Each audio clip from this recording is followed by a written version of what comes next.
ఈ విషయం బయటపడింది.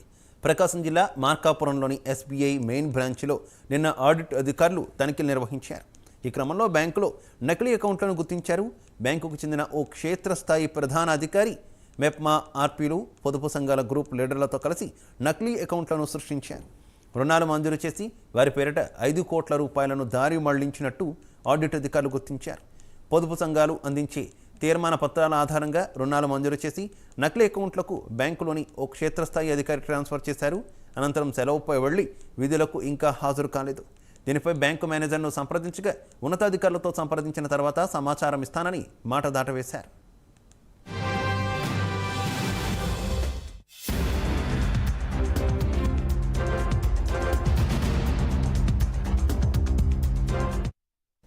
ఇదే విషయానికి సంబంధించి మరింత సమాచారం మా కరెస్పాండెంట్ శ్రీనివాస్ అందిస్తారు.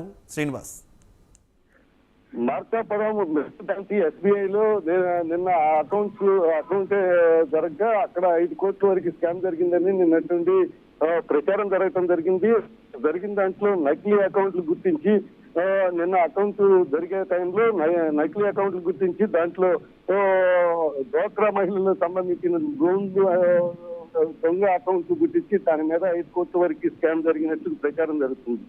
దీనిపై బ్యాంక్ మేనేజర్ శ్రీనివాసుని వివరణ అడగా అతను ప్రస్తుతం ఎటువంటి స్కామ్ జరగలేదని, దీనికి సంబంధించి ఫీల్డ్ ఆఫీసర్ రాజేష్ అనే అతను సెలవు అతను వచ్చిన తర్వాత దీనికి సంబంధించిన వివరాలన్నీ అందిస్తామని చెప్పి చెప్పడం జరుగుతుంది.